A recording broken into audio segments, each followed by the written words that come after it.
तो कल की थ्योरम के साथ ये ऐड कर लेना आप। एडी बाई डी बी मैं लिखूंगा now AD by D B is equal to A by E सी।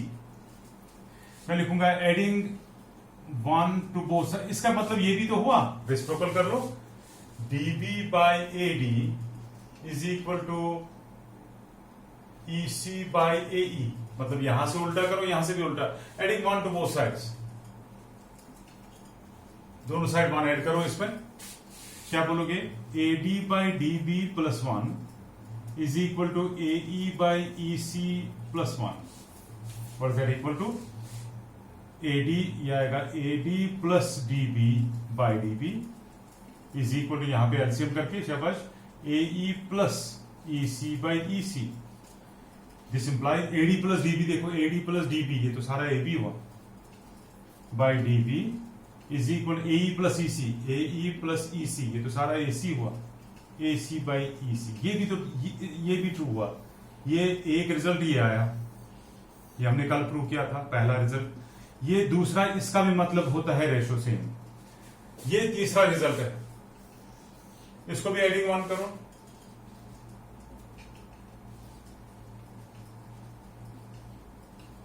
मेरी हेल्प करोगे साथ साथ, क्या आएगा?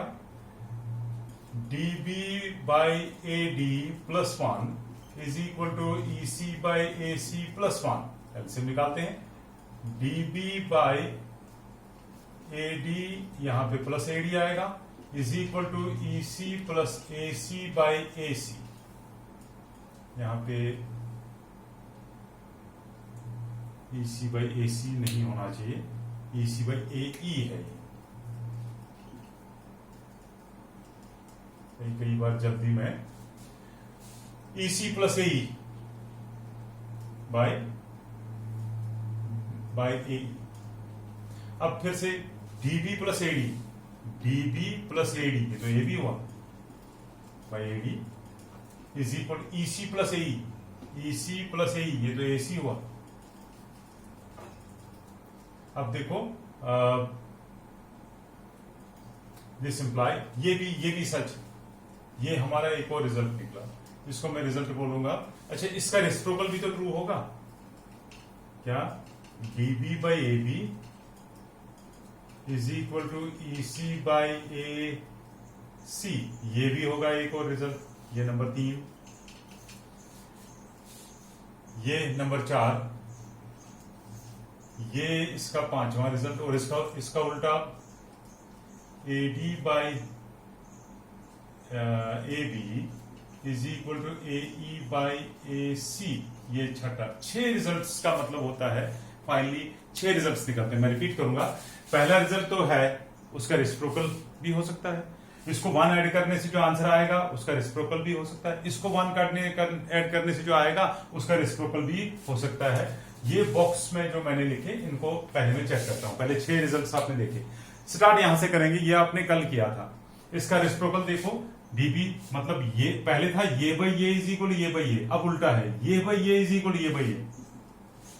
अब जो अब निकला वो है A B by D B, A B by D B, ये सारा बाई ये नीचे वाला इज इक्वल ये सारा बाई ये नीचे वाला। देखना ए सी बाई ई सी, ये भी हो गया प्रोपोर्शन, इसका मतलब भी प्रोपोर्शन होता है।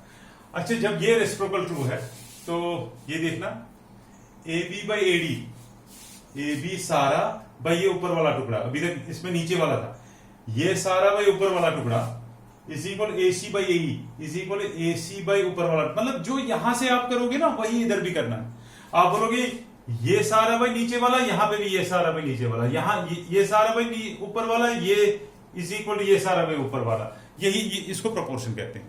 अच्छा, ये भी ट्रू है, this implies A D by A B. देखना ए डी बाई ये सारा क्या होना चाहिए? शाबाश, अंदर मत देखो, A D by A B is equal to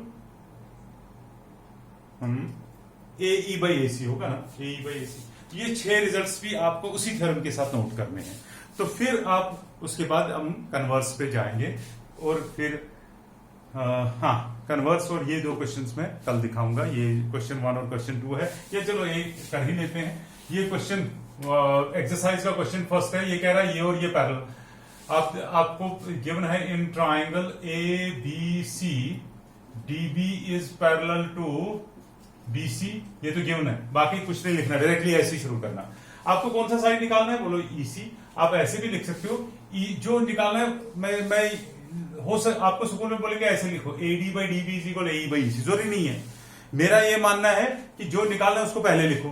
अभी कौन सा निकालना है, EC निकालना है ना, मैं लिखूंगा EC अपॉन ऊपर वाला साइड जो पता है AE इज इक्वल टू, जब यहां नीचे से ऊपर गए यहां से भी नीचे से ऊपर गए जाना है, BD अपॉन DA।